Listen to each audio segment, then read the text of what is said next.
So let's talk about this mind-wiping technology. And I hate to say it, but this is exactly like the neuralizer in the Men in Black movies. This is called a neuralizer. It's a gift from some friends from out of town. This red eye here will isolate the electronic impulses in your brains, and more specifically the ones for memory. What in the hell is going on? Excellent question. And the answer you're looking for lies right here. Who are you? Really? Really? I am just a figment of your imagination.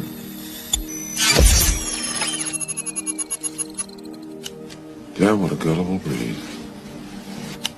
Damn, what a gullible breed.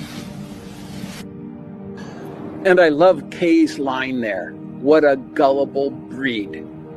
Or are we just being lied to by the experts? And if you think a neuralizer is just science fiction, we've already created a neuralizer down here. Scientists can now wipe out specific memories from mice. So not only is a mind wipe possible, but we know how to do it. And just like the fictional neuralizer, it works from a light technology, just how Kay described it. And if we're already making neuralizers down here today, what technology does an advanced alien species have? And would we consider that magic or an advanced technology if we weren't aware of it? And just a great big segue here. I've heard that the aliens or the cabal or whatever you want to call them have to warn us about what they're doing.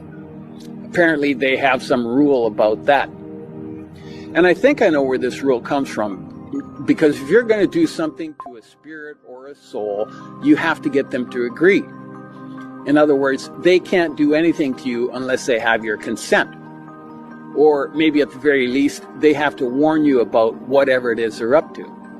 And apparently they do that through movies or other mass media. Anyway, for me, in the abduction scenario, the aliens are using a portable neuralizer, and during a reincarnation, they're using a big neuralizer or something along those lines. And in both cases, we're dealing with technology that creates a great big secret. And I have a hard time believing that that's for my benefit. Secrets are just like lies, and they're never healthy.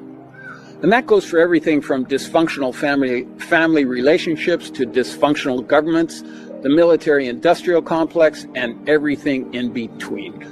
All the control mechanisms we see around us, it's all done in the shadows and in the dark and in secret, including spying on every citizen in the world. They don't want us to know what they're up to. I mean, if the ETs are just benign spiritual beings helping us out, what's the problem? Why can't they just tell us what they're doing? Why do I need to be mind wiped after I supposedly learn all their lessons? Is there any school out there where you're supposed to forget what you've learned? That would seem to be counterproductive, wouldn't it? It would be like going to class and learning some basic math one day, but tomorrow you won't remember it, and then we'll move on to algebra. Where's the progress? So just look around at the world today. Where's the human progress? We're not evolving, we're devolving. And all of this might sound really horrible, but it's not all bad news. Knowledge is power. The truth, as they say, shall set you free. Because, as it turns out, there's an escape clause. We're not kept here against our will. We come down here voluntarily, if you can imagine that. We have to agree to be here, and there's no other way for them to get you into a human body other than through your voluntary consent.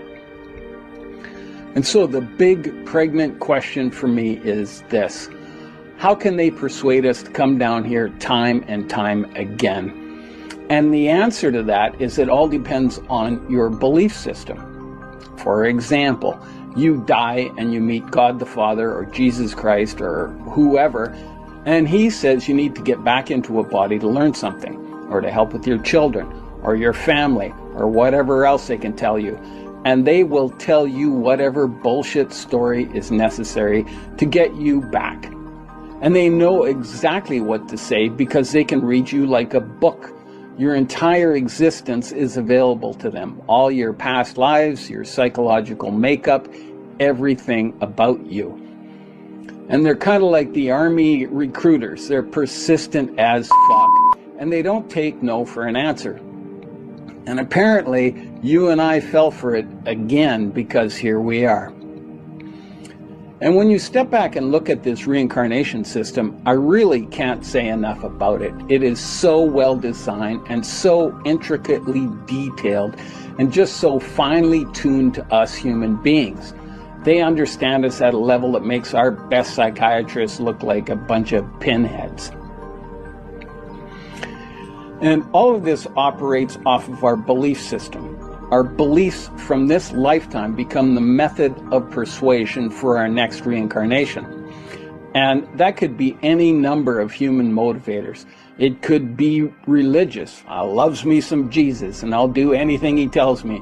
Or they'll use something else like guilt or shame or a desire to help people or help your kids or whatever it is. And it's all based on our human emotions, which coincidentally humans are genetically altered to be highly emotional creatures. So just think about that. And just so we don't catch on to all this bullshit lifetime after lifetime, before we incarnate down here, we get our memories wiped. We're down here like some drunk amnesiacs who have no idea who they are or how they got here. You're just plopped down into this life. So the reincarnation system is brilliant, and it does exactly what it was designed to do. I know a lady who reincarnated back down here as her daughter's child. In other words, she was actually the dead grandmother of who she is in this lifetime. And she came down here to help her daughter, which in this lifetime is going to be her mother. But here's the problem with all that. Her life as a grandmother was incredibly traumatic. So now she's in an incarnation down here with all that unresolved trauma from that past life. And all she has is this idea to help her mother, which she did. But all those unresolved past life generational traumas are entirely messing up her life in the here and now. So how is she supposed to figure that out? Let alone do something about it? And a lot of our problems in this life are generational. And then we go through childhood and get some more bullshit and trauma on top of that.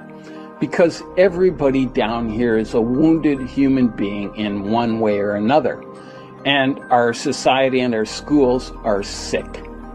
And kids are energetic sponges and they just suck this up. And none of that energy just goes away. It becomes part of who we are. And it doesn't get resolved from dying or reincarnation or going to heaven or getting forgiven by whoever. It's like the law of conservation. Our energetic signature doesn't move until some force moves it.